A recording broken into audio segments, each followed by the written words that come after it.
रोज का वचन। रोज के वचन में आपका स्वागत है। दिन 289। तब यहोवा का यह वचन यिर्मयाह के पास पहुंचा कि मैं तो सब प्राणियों का परमेश्वर यहोवा हूं। क्या कोई काम मेरे लिए कठिन है? सो यहोवा यो कहता है कि देख, मैं यह नगर कसदियों और बाबुल के राजा नबूकदनेस्सर के वश में कर देने पर हूं। सो वह इसको ले लेगा, और जो कसदी इस नगर से युद्ध कर रहे हैं वे आकर इसमें आग लगाकर इसे फूंक देंगे। और जिन घरों की छतों पर उन्होंने बाल के लिए धूप जलाकर और दूसरे देवताओं को तपावन देकर मुझे रिस दिलाई है, वे घर जला दिए जाएंगे, क्योंकि इस्राएल और यहूदा वह काम जो मुझे बुरा लगता है वही लड़कपन से करते आए हैं। और इस्राएल अपनी बनाई हुई वस्तुओं से मुझको रीस ही रीस दिलाते आए हैं। यहोवा की यह वाणी है कि यह नगर जब से बसा है तब से आज के दिन तक मेरे क्रोध और जलजलाहट के भड़कने का कारण हुआ है। अब मैं इसको अपने सामने से इस कारण दूर करूंगा कि इस्राएल और यहूदा अपने राजाओं, हाकिमों, याजकों और भविष्यवक्ताओं समेत, क्या यहूदा देश के, क्या यरूशलेम के निवासी, सब के सब बुराई पर बुराई करके मुझको रीस दिलाते आए हैं। उन्होंने तो मेरी ओर मुंह नहीं वरन पीठ ही फेर दी है। मैं उन्हें बड़े यत्न से सिखाता आया हूं, परंतु उन्होंने मेरी शिक्षा को नहीं माना, वरन जो भवन मेरा कहलाता है उसमें भी उन्होंने अपनी घृणित वस्तुएं स्थापन करके उसे अशुद्ध किया है। और उन्होंने हिन्नोमियों की तराई में बाल के ऊंचे ऊंचे स्थान बनाकर अपने बेटे बेटियों को मोलक देवता के लिए होम किए, जिसकी आज्ञा मैंने कभी नहीं दी, और न यह बात कभी मेरे मन में आई कि ऐसा घृणित काम किया जाए जिससे यहूदी लोग पाप में फंसे। परंतु अब इस्राएल का परमेश्वर यहोवा इस नगर के विषय में, जिससे तुम लोग तलवार, महंगी और मरी के द्वारा बाबुल के राजा के वश में पड़ा हुआ कहते हो, यो कहता है कि देखो, मैं उनको उन सब देशों से जिनमें क्रोध और जलजलाहट और प्रकोप में आकर उन्हें बरबस कर दूंगा, लौटा ले आकर इसी नगर में इकट्ठे करूंगा और निडर करके बसा दूंगा, और वे मेरी प्रजा ठहरेंगे और मैं उनका परमेश्वर ठहरूंगा। और मैं उनका एक ही मन और एक ही चाल कर दूंगा कि वे सदा मेरा भय मानते रहे, जिससे उनका और उनके बाद उनके वंश का भी भला हो। और मैं उनसे यह वाचा बांधूंगा कि मैं कभी तुम्हारा संग छोड़कर तुम्हारा भला करना न छोड़ूंगा, और मैं अपना भय उनके मन से ऐसा उपजाऊंगा कि वे कभी मुझसे अलग होना न चाहेंगे। और मैं बड़ी प्रसन्नता के साथ उनका भला करता रहूंगा, और सचमुच उन्हें इस देश में अपने सारे मन और प्राण से बसा दूंगा। देख, यहोवा यो कहता है कि जैसे मैंने अपनी इस प्रजा पर यह सब बड़ी विपत्ति डाल दी, वैसे ही निश्चय इनसे वह सब भलाई भी करूंगा, जिसके करने का वचन मैंने दिया है। सो यह देश जिसके विषय तुम लोग कहते हो कि यह तो उजाड़ हो गया है, इसमें न तो मनुष्य रह गए और न पशु, यह तो कसदियों के वश में पड़ चुका है। इसी में खेत फिर से मोल लिए जाएंगे। बिन्यामीन के देश में और यरूशलेम के आसपास और यहूदा देश के अर्थात पहाड़ी देश, नीचे के देश और दक्षिण के देश के नगरों में लोग गवाह बुलाकर खेत मोल लेंगे और दस्तावेज में दस्तखत और मुहर करेंगे, क्योंकि मैं उनके कैदियों को लौटा ले आऊंगा। यहोवा की यही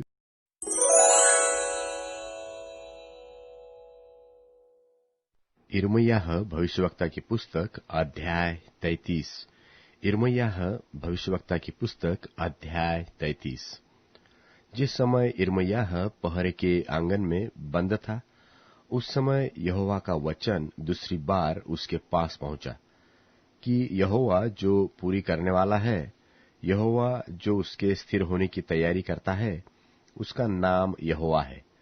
वह यह कहता है कि मुझसे प्रार्थना कर और मैं तेरी सुनकर तुझे बड़ी बड़ी और कठिन बातें बताऊंगा, जिन्हें तू अभी नहीं समझता।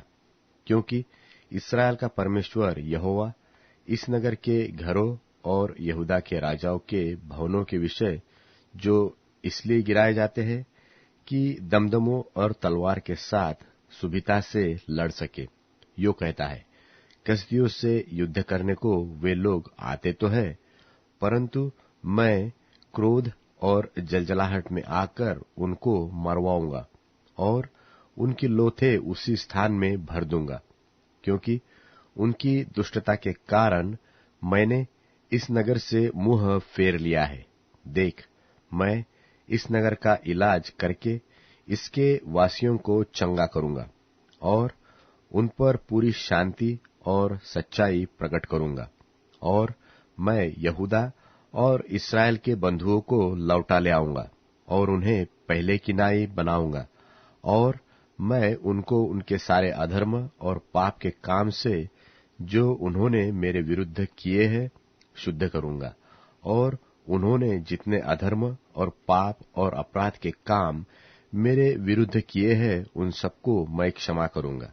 क्योंकि वे वह सब भलाई के काम सुनेंगे जो मैं उनके लिए करूंगा, और वे सब कल्याण और शांति की चर्चा सुनकर जो मैं उनसे करूंगा डरेंगे और थरथराएंगे। वे पृथ्वी की उन जातियों की दृष्टि में मेरे लिए हर्षाने वाले और स्तुति और शोभा का कारण हो जाएंगे। यहोवा यो कहता है, यह स्थान जिसके विषय तुम लोग कहते हो कि यह तो उजाड़ हो गया है, इसमें न तो मनुष्य रह गया है और न पशु, अर्थात यहूदा देश के नगर और यरूशलेम की सड़कें जो ऐसी सुनसान पड़ी है कि उनमें न तो कोई मनुष्य रहता है और न कोई पशु। इन्हीं में हर्ष और आनंद का शब्द, दुल्हे दुल्हन का शब्द और इस बात के कहने वालों का शब्द फिर सुनाई पड़ेगा कि सेनाओं के यहोवा का धन्यवाद करो, क्योंकि यहोवा भला है और उसकी करुणा सदा की है। और यहोवा के भवन में धन्यवाद बलि करने वालों का भी शब्द सुनाई देगा। क्योंकि मैं इस देश की दशा पहले की नाई जो की त्यों कर दूंगा। यहोवा का यही वचन है।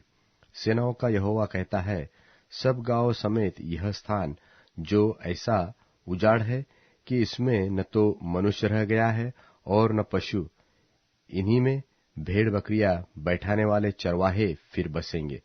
पहाड़ी देश में और नीचे के देश में, दक्षिण देश के नगरों में, बिन्यामीन देश में और यरूशलेम के आसपास, निदान यहूदा के सब नगरों में भेड़ बकरियां फिर गिन गिन कर चराई जाएगी। यहोवा का यही वचन है। यहोवा की यह भी वाणी है कि देख, ऐसे दिन आने वाले हैं कि कल्याण का जो वचन मैंने इस्राएल और यहूदा के घरानों के विषय में कहा है उसे पूरा करूंगा। उस दिनों में और उन समयों में मैं दाऊद के वंश में धर्म की एक डाल लगाऊंगा और वह इस देश में न्याय और धर्म के काम करेगा। उन दिनों में यहूदा बचा रहेगा और यरूशलेम निडर बसा रहेगा, और उसका नाम यह रखा जाएगा, अर्थात यहोवा हमारी धार्मिकता।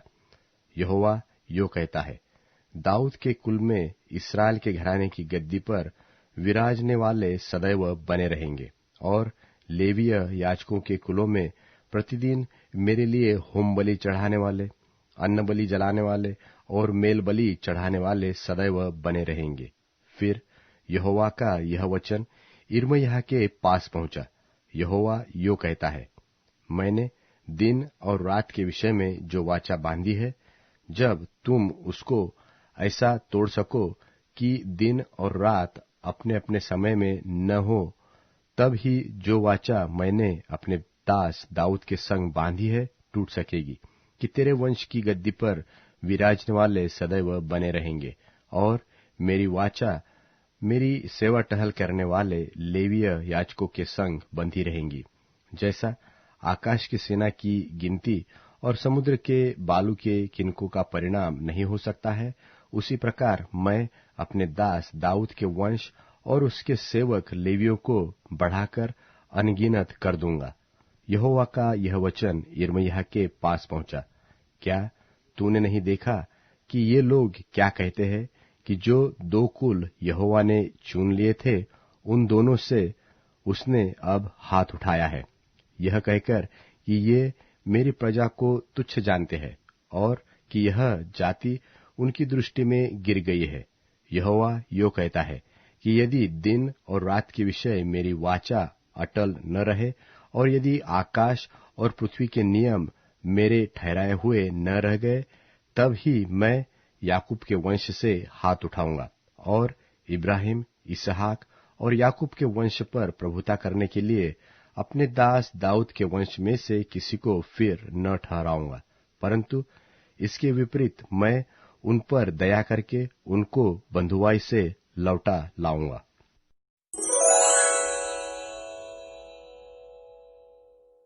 यिर्मयाह भविष्यवक्ता की पुस्तक अध्याय 34। यिर्मयाह भविष्यवक्ता की पुस्तक अध्याय 34।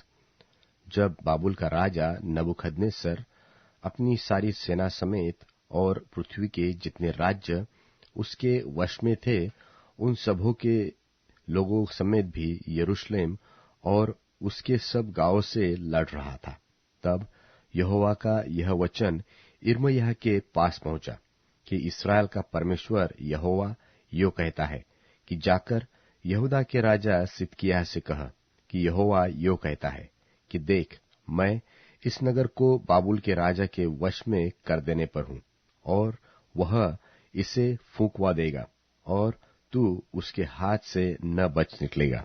निश्चय पकड़ा जाएगा और उसके वश में कर दिया जाएगा, और तेरी और बाबुल के राजा की 4 आंखें होंगी, और तुम आमने सामने बातें करोगे, और तू बाबुल को जाएगा।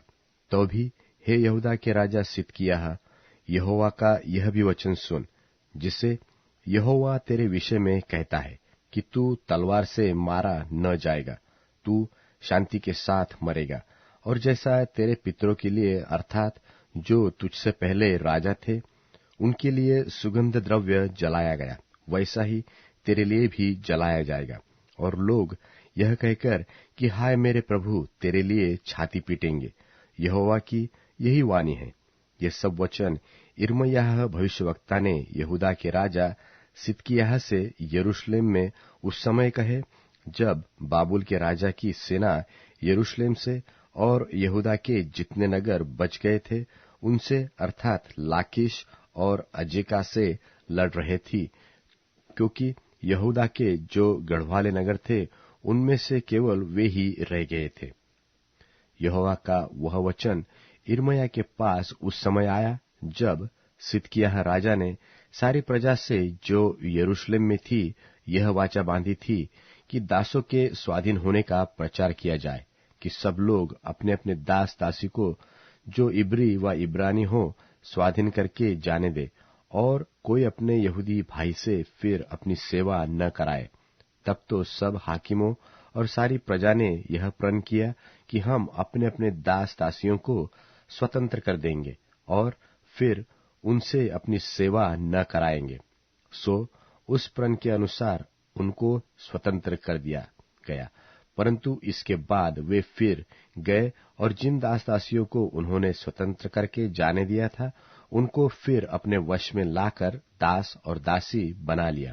तब यहोवा की ओर से यह वचन यिर्मयाह के पास पहुंचा कि इस्राएल का परमेश्वर यहोवा तुमसे यो कहता है कि जिस समय मैं तुम्हारे पितरों को दासत्व के घर अर्थात मिस्र देश से निकाल ले आया, उस समय मैंने तो आप उनसे यह कहकर वाचा बांधी कि तुम्हारा जो इब्री भाई तुम्हारे हाथ से बेचा जाए उसको तुम 7वें बरस में छोड़ देना। 6 बरस तो वह तुम्हारी सेवा करे, परंतु इसके बाद तुम उसको स्वतंत्र करके अपने पास से जाने देना। परंतु तुम्हारे पितरों ने मेरी न सुनी, न मेरी ओर कान लगाया। तुम अभी फिरे तो थे और अपने अपने भाई को स्वतंत्र कर देने का प्रचार करा के जो काम मेरी दृष्टि में भला है उसे तुमने किया भी था, और जो भवन मेरा कहलाता है उसमें मेरे सामने वाचा भी बांधी थी। पर अब तुम भटक गए और मेरा नाम इस रीति से अशुद्ध किया कि जिन दास दासियों को तुम स्वतंत्र करके उनकी इच्छा पर छोड़ चुके थे, उन्हें तुमने फिर अपने वश में कर लिया है, और वे तुम्हारे दास दासियां फिर बन गए हैं।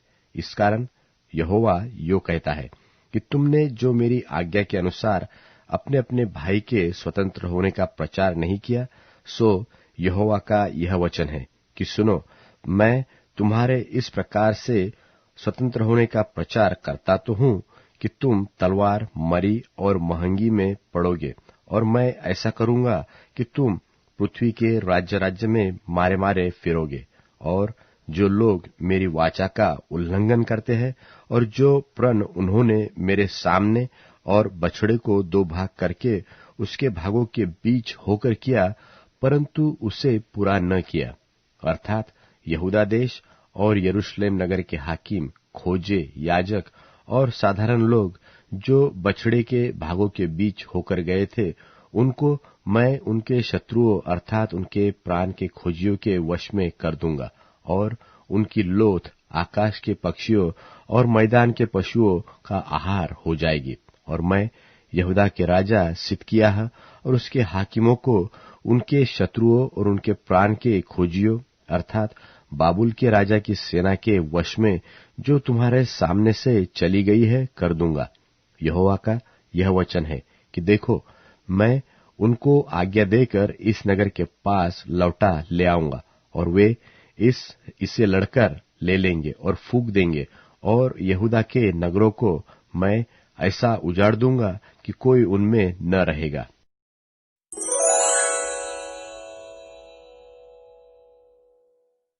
पहला तीमुथियुस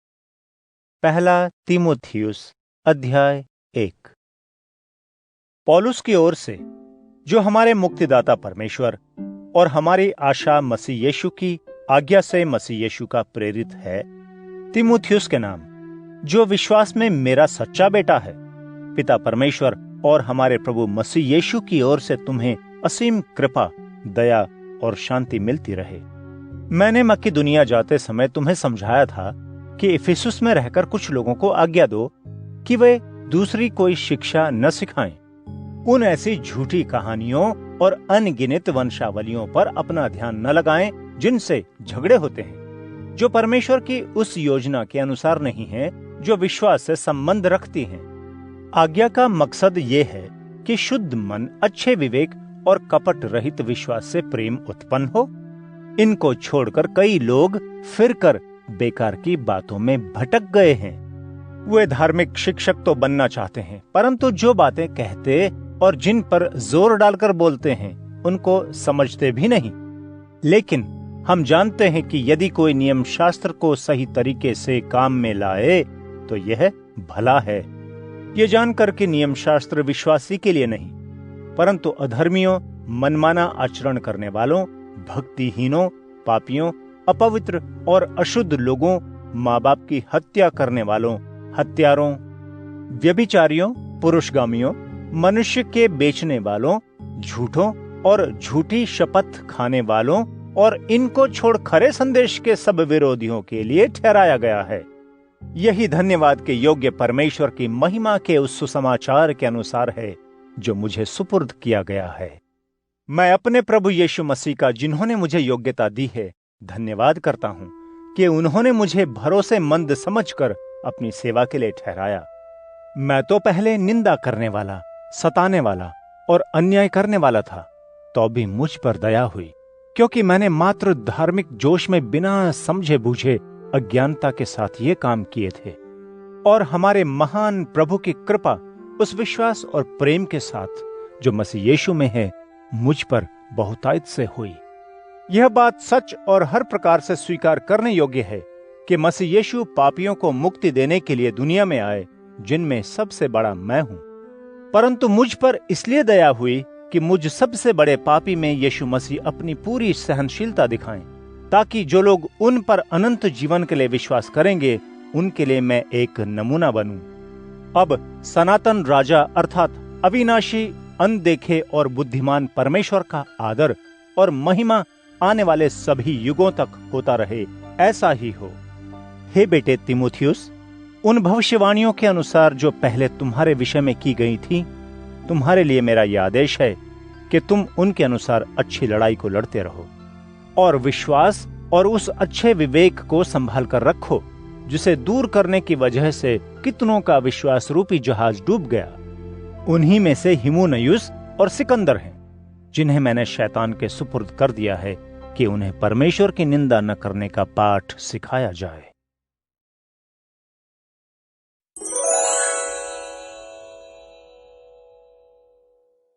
हे प्रभु, तेरी करुणा, तेरी प्रतिज्ञा के अनुसार तेरा उद्धार मुझे प्राप्त हो, तब मैं अपने निंदकों को उत्तर दे सकूंगा।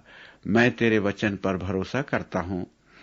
मेरे मुंह से सत्य का वचन कदापि मत छीन, क्योंकि मैं तेरे न्याय सिद्धांतों की आशा करता हूं। मैं तेरी व्यवस्था का निरंतर युग युगांत पालन करता रहूंगा। मैं स्वतंत्रता में जीवन व्यतीत करूंगा, क्योंकि मैंने तेरे आदेशों की खोज की है। मैं राजाओं के समक्ष तेरी साक्षियों की चर्चा करूंगा। मैं लज्जित नहीं होऊंगा। मैं तेरी आज्ञाओं से हर्षित होता हूं, उनसे मैं प्रेम करता हूं। मैं तेरी आज्ञाओं की ओर अपने हाथ फैलाता हूं, उनसे मैं प्रेम करता हूं। मैं तेरी संविधियों का पाठ करूंगा।